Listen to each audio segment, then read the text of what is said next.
2020-2021 SMA Negeri 57 Jakarta.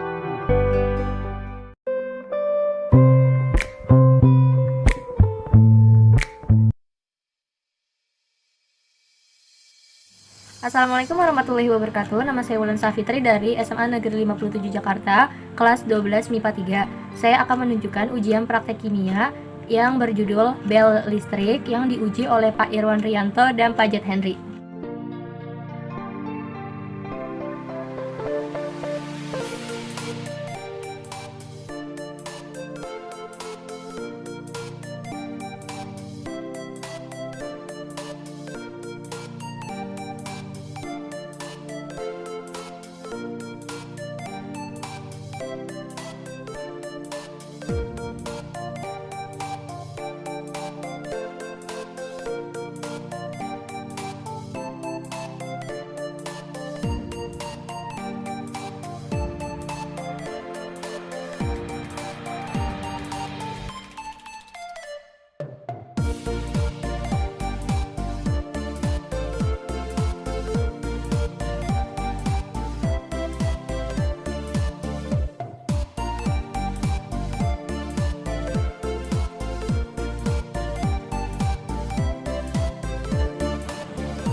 Kita bakal menguji apakah jika dimasukkan ke dalam larutan garam dia juga akan tetap bunyi belnya. Kita masukin.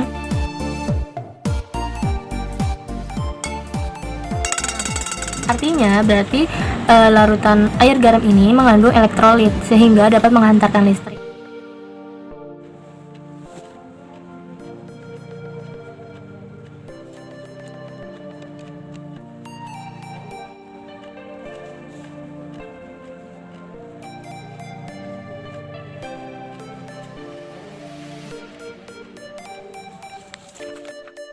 Nah, selanjutnya saya akan menjawab pertanyaan dari Pak Irwan. Yang pertanyaannya, apakah proses kreatif yang Anda peroleh dari ujian praktek kimia ini? Nah, proses kreatif yang saya lalui adalah ketika saya ingin membuat bel listrik dengan barang-barang dan alat-alat seadanya yang ada di rumah saja. Nah, kita juga barang-barang ini tentunya mudah banget kita dapati di rumah karena ini semua juga termasuk barang-barang yang tidak terlalu ribet dan tidak terlalu langka. Nah, selanjutnya proses yang kedua, ketika kemarin saat tidak bisa disambungkan ke larutan garamnya itu ternyata ada kesalahan pada penyambungan kabelnya. Nah, proses itu juga termasuk proses kreatif yang saya jalani karena merasa telah dua kali atau lebih dari itu merasa kegagalan saat membuat bel listrik ini. Mulai dari perangkaian bel listriknya sampai dengan mulai uji coba ke larutan elektrolitnya atau larutan garamnya. Saya akan menjawab pertanyaan Pak Jet Henry yang pertanyaannya bagaimana pengaruh larutan elektrolit terhadap besar arus listrik yang dihasilkan. Nah, pengaruhnya tentu pasti ada pengaruh dari larutan elektrolit itu sendiri yang menghasilkan minyak gelembung.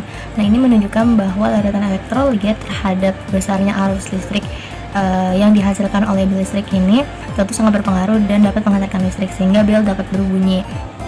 Saya akan menjawab pertanyaan dari adik saya yang pertanyaannya adalah, Kak, gimana sih cara kita bedain larutan elektrolit dan larutan non-elektrolit? Nah, saya akan menjawabnya. Tentu sangat mudah untuk membedakan mana larutan elektrolit dan mana larutan non-elektrolit. Nah, kita bisa temukan jika di suatu larutan terdapat banyak gelembung di sana, maka kita bisa dapatkan atau kita bisa simpulkan bahwa larutan tersebut mengandung larutan elektrolit atau bersifat elektrolit. Nah, kebalikannya untuk non-elektrolit berarti tidak sama sekali kita temukan gelembung di suatu larutan.